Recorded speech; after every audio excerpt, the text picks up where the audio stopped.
तल्लिंगमर्चये नित्यं येन केनापि हेतुना तस्मात् ब्रह्मन् सुरैः सर्वः सर्वकामफलेप्सया। प्रिय दर्शकों नमस्कार, एक बार फिर से उपस्थित हूँ आप सबके सामने सोमवार के कार्यक्रम में चंद्रमा से संबंधित विषय। मैंने नक्षत्र वाली सीरीज बीच में छोड़ दी थी, शायद 2 या 3 या 1-2 नक्षत्र बाकी हैं। देखता हूँ, अगर होगा तो इसी सप्ताह में आप लोगों को वो कार्यक्रम भी पूरा कर दूंगा। शुरू करते हैं आज का कार्यक्रम। लाइव होता हूँ, किसी ने पूछा था, रात्रि 8:15 प्रत्येक शनिवार को। और विषय जो आज का है चंद्रमा से संबंधित कि जन्म कुंडली के चंद्रमा किस भाव से संबंध अगर बना रहे हैं तो वो अतिरिक्त फल देने वाले भी हो जाते हैं। और कई बार तो उन्हें वहाँ सूर्य के साथ बैठने का दोष भी नहीं लगता है। सूर्य के साथ चंद्रमा बैठेंगे तो अमावस्या दोष लगाएंगे ना, तो वहाँ पे दोष नहीं लगता। कहीं नहीं जाना है, बिल्कुल बन के रहिएगा। और कार्यक्रम के आरंभ में मैंने जो श्लोक पढ़ा है वो शिव पुराण का है, जिसका अर्थ कार्यक्रम के अंतिम हिस्से में बताऊंगा। आइए विषय पे लेके आता हूँ। एक जन है जो रेगुलर लिखते हैं, पंडित जी पापकर्त्री पर वीडियो बनाइए। मैंने पापकर्त्री पर वीडियो बनाया है, अभी बहुत ज़्यादा दिन पहले नहीं, मुश्किल से 2 से 1.5 महीने पहले मैंने पापकर्त्री पे वीडियो बनाया था। आइए देख लेंगे, अगर नहीं होगा तो फिर बना देंगे बाद में। जन्म कुंडली के 11वें भाव से, बहुत ध्यान से समझिएगा, आज का कार्यक्रम बड़ा ही अच्छा हो जाएगा। जन्म कुंडली के 11वें भाव से, और एक जन और भी हैं जो माता जी हैं, वो लिखती हैं कि आप सभी ग्रहों का फल सिर्फ 4थे भाव में ही लिखते हैं, इस वजह से कंफ्यूज हो जाती हूँ। इसमें कंफ्यूजन वाली कोई बात नहीं, ये यहाँ से नज़दीक पड़ता है, इस वजह से यहाँ लिख देते हैं, बस वो ऐसा है।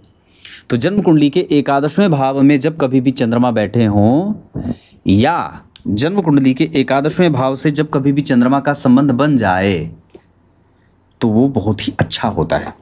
इसको थोड़ा विस्तार से समझा देता हूँ कैसे। यहाँ हम राशियों की भी चर्चा करेंगे। मुख्यतया बात आई कि जन्म कुंडली के 11वें भाव में अगर चंद्रमा मेष राशि में, वृष राशि में, मिथुन राशि में, उसके बाद कर्क राशि में, उसके बाद कन्या राशि में, उसके बाद धनु राशि में, बस ये 5 राशियाँ, 4 2 6 राशियाँ। मतलब मेष, वृष में उच्च के हो जाएंगे, मिथुन शुभ ग्रह की राशि 4 में उच्च के, और उसके बाद 6 और 9।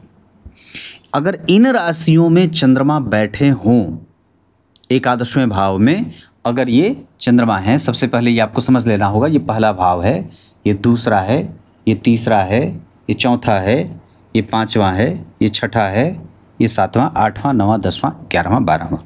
तो जन्म कुंडली का 11वां भाव अगर चंद्रमा से आच्छादित है और चंद्रमा इन्हीं राशियों में बैठे हैं तो ये क्या क्या देते हैं, अब इस पे चर्चा कर देते हैं। अब कोई ये ना कहेगा कि पंडित जी आप खाली 4थे भाव में लिखते हैं, क्योंकि 4था भाव यहाँ से बोर्ड लिखने में आसान पड़ जाता है, इस वजह से यहाँ लिख देता हूँ।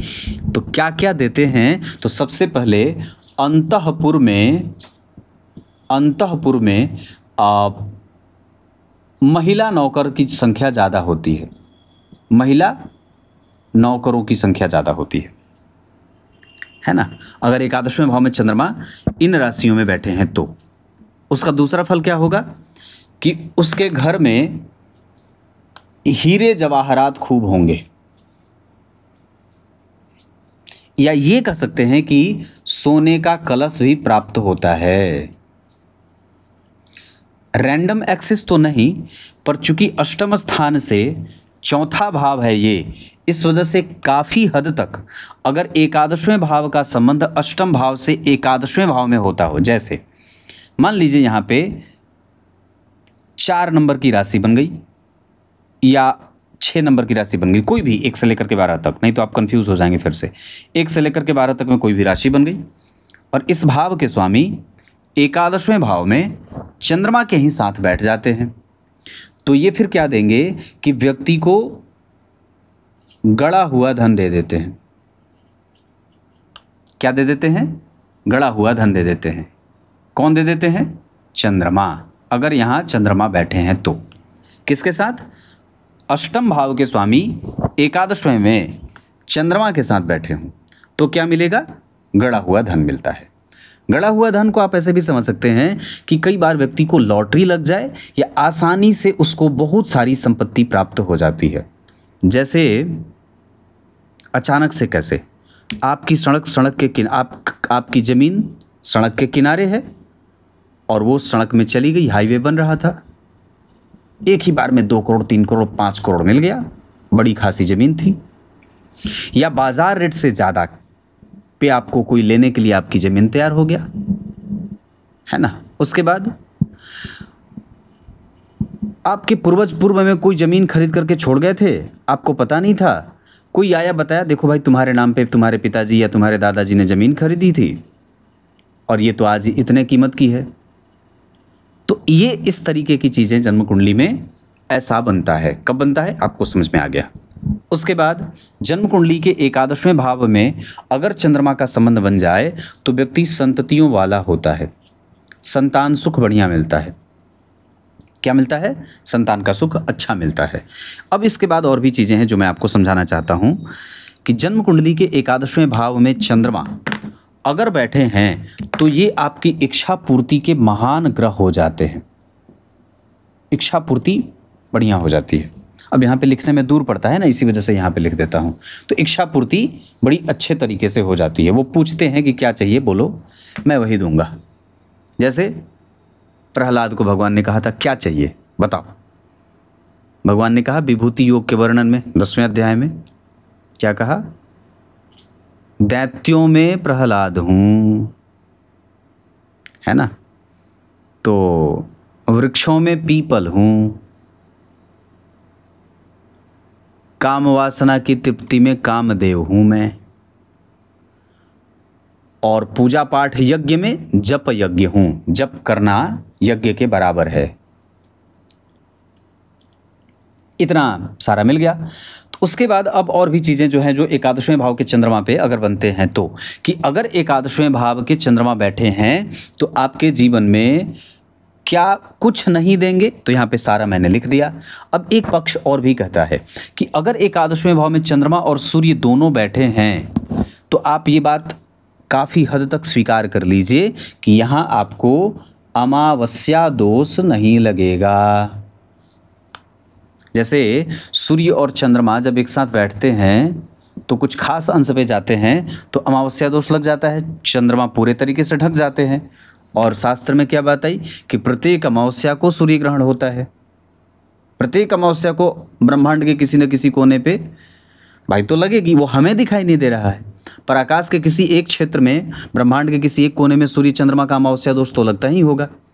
अब ग्रहण में सूतक क्या होता है? जहाँ लगा वहाँ मान्य है, जहाँ नहीं लगा वहाँ मान्य नहीं है। तो वो हमें दिखाई नहीं देता, इस वजह से वो मान्य नहीं है। इसी वजह से कुछ बहुत सारे मांगलिक कृत्य अमावस्या को और पूर्णिमा को वर्जित हैं शास्त्रों में। तो जब सूर्य और चंद्रमा एकादशवें भाव में बैठ जाते हैं तो ये मतलब अमावस्या दोष लगेगा, पर इसके विपरीत जो बुरे असर होते हैं वो आपको परेशान नहीं करेंगे। तो अमावस्या दोष का विपरीत असर क्या होता है? सवाल तो ये उठता है। तो सवाल ये उठता है तो धन रेगुलर आता रहेगा, धन निरंतर आता रहेगा। ठीक है। अमावस्या दोष का विपरीत परिणाम ये होता है कि मानसिक अशांति बनी रहती है, मन अशांत रहता है। जबकि यहाँ पे सूर्य और चंद्रमा बैठेंगे तो ये मानसिक सुख व्यक्ति को मिलता रहेगा। यहाँ पे व्यक्ति को मानसिक सुख मिलता रहेगा, वो परेशान नहीं होगा। दूसरा, ये एकादशवां भाव प्रेम का भी होता है, रिकग्निशन का होता है, वो भी आपको मिलता रहेगा। जब सूर्य और चंद्रमा एकादशवें भाव में बैठ जाएंगे तो व्यक्ति को समाज में प्रेम और वो सत्य अहिंसा में से अहिंसा का पुजारी होता है, वो किसी से झगड़ा वगैरह नहीं करता। और दूसरी बात जो सबसे अच्छी है कि वो सिर्फ अपने काम पे फोकस रखता है। जबकि क्या होता है, सूर्य और चंद्रमा जब एक साथ आ जाते हैं तो आपका फोकस डेविएट होता है, आप गड़बड़ा जाते हैं कि हमें क्या करना है, क्योंकि अंधेरा हो जाता है। जबकि एकादशवें भाव में अगर सूर्य और चंद्रमा बैठे हैं तो ये आपके फोकस को रेगुलराइज करते हैं, बना के रखते हैं। बात समझ में आ रही होगी। अंधेरा हो गया, लेकिन अंधेरे का दुख यहाँ नहीं होता। अंधेरे का दुख यहाँ हो सकता है, यहाँ हो सकता है ना, यहाँ हो सकता है। कई बार तो जन्म कुंडली के दशम स्थान में भी सूर्य और चंद्रमा जब एक साथ बैठ जाते हैं तो यहाँ भी व्यक्ति की कुंडली में अमावस्या दोष नहीं लगता। नहीं लगता का अर्थ ये होगा कि वहाँ अमावस्या दोष का विपरीत प्रभाव नहीं मिलता। आप समझ रहे होंगे। यहाँ व्यक्ति तीव्र राजनीति करने वाला हो जाता है ना, राजनीति अच्छी हो जाती है। क्लियर है। उसके बाद और भी चीज़ें जो मैं आपको यहाँ पे अब बहुत ज़्यादा लंबा तो नहीं करूँगा, पर काफ़ी है इतना कि इतनी सारी चीज़ें आपको देखने को मिल जाती हैं। कब? जब जन्म कुंडली के एकादशवें भाव में मेष, वृष, मिथुन, कर्क, कन्या और धनु इतनी राशियाँ बनती हों और यहीं एकादशवें भाव में चंद्रमा बैठे हों। ये मैं यहाँ जो लिख रहा हूँ ये चौथे भाव का नहीं है, ये यहाँ का है, मतलब ये यहाँ लिखा होना चाहिए। क्लियर है। अब आइए कार्यक्रम के आरंभ में मैंने जो श्लोक पढ़ा है उसका अर्थ बता दूं। अगर आप सच में अपने आप को धन की चिंता से मुक्त करना चाहते हैं या होना चाहते हैं कि आपको धन की चिंता न रहे, आप अपने घर में नर्मदेश्वर शिवलिंग लेके आइए या पारद शिवलिंग लेके आइए या धातु के शिवलिंग लेके आइए या प्रत्येक दिन पार्थिव शिवलिंग की पूजा करिए और भगवान को नित्य रामचरितमानस सुनाइए। आरती तो आवश्यक रूप से हो। धूप भगवान को बड़ा प्रिय है, गाय के गोबर का धूप जला सकते हैं और साथ ही साथ केसर चंदन स्वतः स्वयं रोज़ दिन, भस्म, ये सब चीज़ें रोज़ दिन किया करिए। शिवलिंग की उपासना तो प्रत्येक घर में होनी ही चाहिए। तब तक के लिए बहुत बहुत नमस्कार।